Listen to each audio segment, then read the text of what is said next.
Boa noite, queridos. Nós estamos no meio da Páscoa. Esse dia nós entramos na comemoração da Páscoa e esse ano a Páscoa dos cristãos ela está acontecendo na mesma época da Páscoa judaica.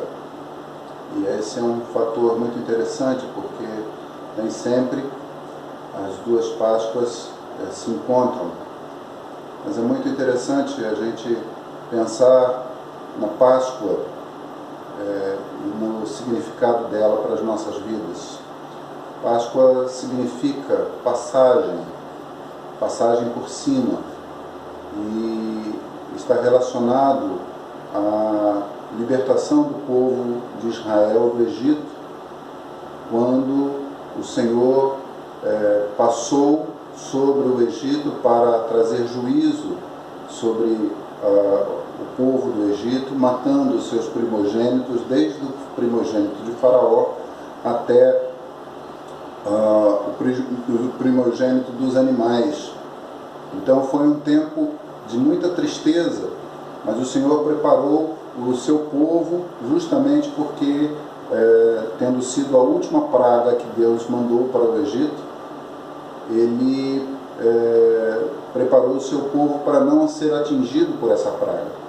Então determinou que eles comessem a Páscoa, que eles tivessem um tempo entre eles, onde eles iriam comer ervas amargas, pão sem fermento, e também comeriam do cordeiro pascal. E aí, ao sacrificar o cordeiro pascal, eles pegariam o sangue do cordeiro e passariam sobre os umbrais das portas das casas onde eles estavam, e eles teriam que ficar confinados. E é muito interessante que nós, nesse tempo, estamos confinados também, mas o sangue foi aplicado nos portais, nos umbrais das portas, e o anjo da morte, quando passou pelo Egito, ele, ao ver o sangue, ele se desviou, porque aquele sangue protegia a quem estava dentro das casas. E o Senhor, então, cumpriu a sua promessa, e no dia seguinte, depois de todas as mortes, o faraó chamou a Moisés e determinou e ordenou que eles saíssem do Egito e fossem fazer o que eles queriam fazer. E Moisés chamou o povo, convocou o povo, e eles saíram apressadamente, mas antes eles receberam bens, ouro, prata e joias, e foram embora para o deserto. A Páscoa significa para nós, os cristãos, a libertação das nossas vidas do pecado em Cristo Jesus, o nosso Cordeiro Pascal.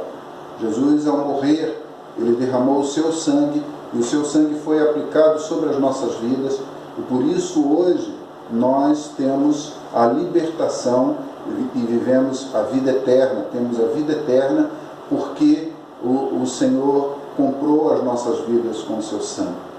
Mas eu queria, nessa oportunidade com vocês, fazer uma cronologia dos acontecimentos da morte, que antecederam a morte de Jesus, e poder mostrar para vocês e a gente poder participar um pouco desse momento bastante interessante que tivemos na época da morte do Senhor Jesus. O primeiro acontecimento que se deu foi o acontecimento da ceia do Senhor. E eu queria ler com vocês, ler aqui no Evangelho de Lucas, capítulo 22, quando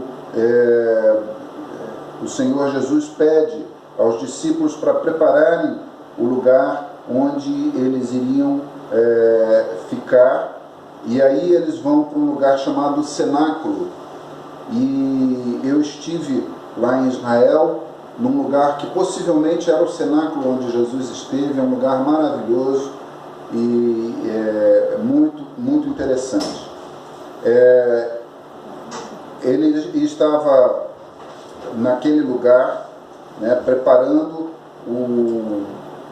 a Páscoa, preparando a ceia, e eles então chegaram, e o relato acontece no capítulo 22 de Lucas, a partir do versículo 13, que diz o seguinte: e eles foram e acharam como lhes tinha dito e prepararam a Páscoa. E chegada a hora, pôs-se à mesa, e os 12 apóstolos com ele, e ele disse-lhes: quão intensamente desejei comer convosco esta Páscoa antes que eu sofra, porque eu vos digo que não mais comerei dela até que se cumpra no reino de Deus. E ele, tomando o cálice e tendo dado graças, disse: tomai e dividi-o entre vós, porque eu vos digo que não mais beberei do fruto da videira até que venha o reino de Deus. E ele, tomando o pão e tendo dado graças, partiu e o deu-lhe, dizendo: isto é o meu corpo que é dado por vós, fazei isso em memória de mim. Semelhantemente também o cálice, depois da ceia, dizendo: este cálice é o novo testamento do meu sangue, que é derramado por vós. Mas eis que a mão do que me traz está comigo à mesa. E na verdade o Filho do Homem vai conforme o que está determinado, mas ai daquele homem por quem ele é traído. E aí então, irmãos, eles têm o momento da ceia, eles têm o momento da ceia do Senhor, né? E na participação ali, Jesus então fala do seu corpo que vai ser oferecido, vai ser marcado, vai receber os pecados dos homens, e do sangue dele que vai ser derramado, e ao ser derramado vai lavar os homens de todos os pecados. Então o símbolo da ceia do Senhor é esse, né? O corpo recebido na cruz, marcado, crucificado por causa dos nossos pecados, e o sangue derramado como purificação, como perdoador, elemento perdoador dos nossos pecados. Mas mais na frente, logo depois da ceia, há um fato interessante que é um ritual até que é feito nas igrejas batistas livres no mundo. É o ritual do lava-pés, e ele se encontra no capítulo no livro de João, capítulo 13, a partir do versículo 1, que está escrito o seguinte: ora, antes da festa da Páscoa, sabendo Jesus que era chegada a sua hora de partir deste mundo para o Pai, e havendo amado os seus próprios que estavam no mundo, ele amou-os até o fim. E terminada a ceia, tendo já o diabo posto no coração de Judas Iscariotes, filho de Simão, que o traísse, Jesus, sabendo que o Pai lhe entregara todas as coisas em suas mãos, e que havia saído de Deus, e que ia para Deus, levantou-se da ceia, colocou de lado as suas vestes, e tomando uma toalha, cingiu-se. Depois ele pôs água em uma bacia, e começou a lavar os pés dos discípulos, e a limpá-los com a toalha com a qual se cingia. Aproximou-se então de Simão Pedro, e Pedro lhe disse: Senhor, tu lavarás os meus pés? Respondeu Jesus e disse-lhe: o que eu faço, tu não sabes agora, mas depois tu saberás. E disse-lhe Pedro: tu nunca lavarás os meus pés. Respondeu-lhe Jesus: se eu não lavá-los, tu não tens parte comigo. Disse-lhe Simão Pedro: Senhor, não só os meus pés, mas também minhas mãos e minha cabeça. Disse-lhe Jesus: aquele que se lavou não necessita de lavar, senão os seus pés, porque no mais está todo limpo. E vós está limpo, mas não todos, porque ele sabia quem o havia de trair, por isso disse: nem todos estáis limpo. Assim, após ter lavado os seus pés, tomou as suas vestes, e se assentado outra vez, ele disse-lhes: entendeis o que vos tenho feito? Vós me chamais mestre e Senhor, e dizeis bem porque eu sou. Se então seu Senhor e mestre vos lavou os pés, vós deveis também lavar os pés uns dos outros, porque eu vos dei um exemplo, para que, como eu fiz, façais vós também. Na verdade eu vos digo, o servo não é maior do que o seu Senhor, nem o enviado maior do que aquele que o enviou. Se sabeis estas coisas, felizes são os que as praticam. Então Jesus aqui, nessa cerimônia do lava-pés, ele estava chamando os discípulos dele a viverem uma vida de humildade, de simplicidade e de serviço. Servir uns aos outros, abençoar uns aos outros. E é interessante porque a cerimônia do lava-pés, ele fala de uma maneira especial dessa dedicação e desse serviço e dessa humilhação que nós precisamos fazer. Lá, naquela região, era comum que nas casas, nos lugares, na entrada das portas das casas, houvesse uma vasilha com água, uma bacia e uma toalha. E ali, quando as pessoas entrassem nas suas casas, nas casas, justamente porque elas eram ruas empoeiradas, eram ruas sujas, e o pó vinha no pé, o pessoal usava sandálias, não tinha sapato fechado, eles vinham então com as pernas e os pés todos cheios da poeira e muita sujeira também. Então, normalmente na casa das pessoas, ou na casa das pessoas mais abastadas, havia um servo que era aquele que era o mais humilhado dos servos daquela casa, e aquele servo ele tinha a incumbência de lavar os pés de quem entrasse naquela casa. E o Senhor Jesus, então, eles entraram no cenáculo, não tinha o servo para lavar os pés, e ele toma a frente e ele começa então a lavar os pés como um servo servindo aos outros. Jesus disse uma vez que ele não veio para ser servido, mas para servir e dar a sua vida em resgate de muitos. E ele agora nos chama também a nós oferecermos a nossa vida para resgatar os homens, para resgatar aqueles que precisam da salvação em Cristo Jesus. Ao sair dali, dessa cerimônia do lava-pés, Jesus então vai para um outro lugar, no Monte das Oliveiras, chamado Getsemane. Getsemane era um jardim florido, um jardim cheio de oliveiras, e havia muita vegetação ali, mas era um lugar muito agradável, que normalmente Jesus ia para lá para ter momentos a sós com Deus. Quando ele estava naquela região, ele ia para aquele lugar para orar, e ele, saindo dali, ele foi orar novamente. E no capítulo 14 de Marcos, nós encontramos no versículo 32 o seguinte: e eles foram a um lugar chamado Getsemane, e ele disse aos seus discípulos: sentai-vos aqui enquanto eu oro. E ele tomou consigo Pedro e Tiago e João, e começou a ficar espantado e profundamente abatido. E ele disse-lhes: a minha alma está profundamente triste até a morte. Ficai aqui e vigiai. E ele, indo um pouco mais adiante, prostrou-se em terra e orou para que se fosse possível, passasse dele aquela hora. E ele disse: Abba, Pai, todas as coisas te são possíveis. Afasta de mim esse cálice.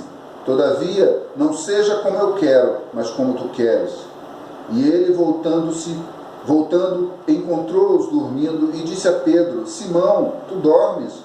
Não podes vigiar uma hora? Vigiai e orai, para que não entreis em tentação. O espírito, na verdade, está pronto, mas a carne é fraca. E retirou-se de novo e orou, dizendo as mesmas palavras. E retornando, encontrou-os outra vez adormecidos, porque os seus olhos estavam pesados, e não souberam o que lhe responder. E ele volta pela terceira vez e disse-lhes: dormi ainda e descansais, basta, é chegada a hora, eis que o Filho do Homem é traído pelas mãos dos pecadores. Levantai-vos, vamo-nos, eis que é chegado aquele que me trai. E imediatamente, enquanto ele falava, veio Judas, um dos 12, e com ele grande multidão, com espadas e varapaus, da parte dos principais sacerdotes, dos escribas e dos anciãos.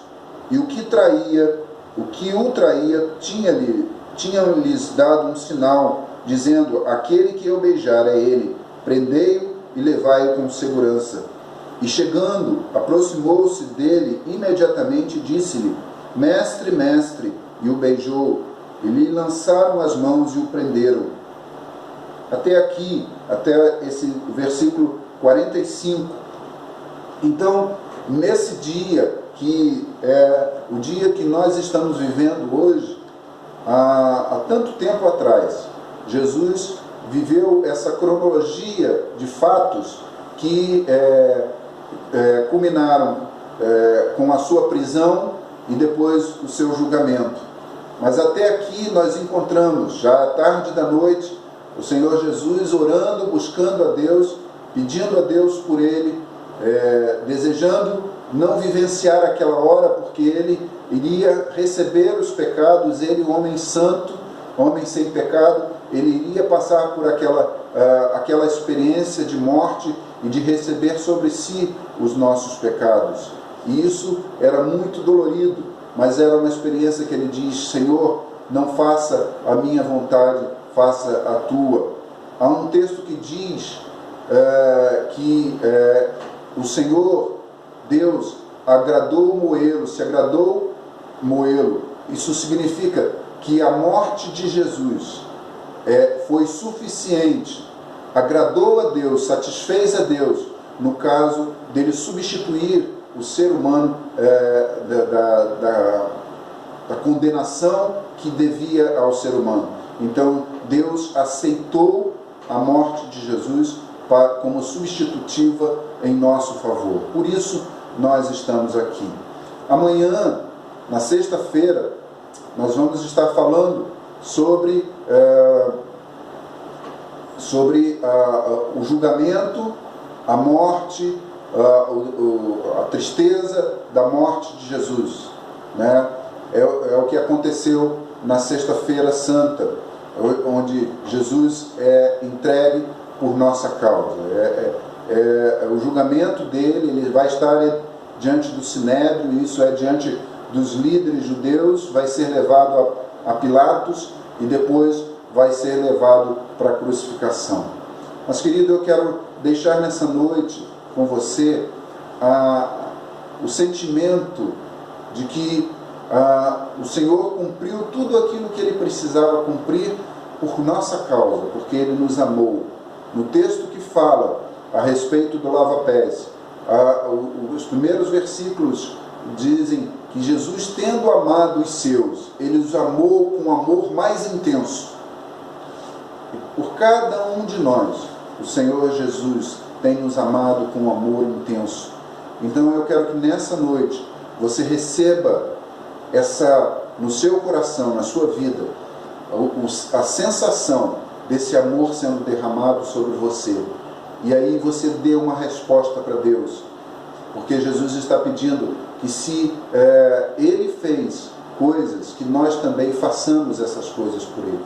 Nós também entreguemos a nossa vida a Ele, para que Ele possa nos usar para salvar mais homens, mais pessoas, para viverem a vida eterna juntamente com Ele e conosco também. Amém, queridos? Que você receba essa mensagem com o coração aberto, para passar uma Páscoa realmente pensando naquilo que o Senhor fez por você, e você dar uma resposta a Ele com todo o seu coração e com toda a dedicação. Em nome do Senhor Jesus Cristo. Amém.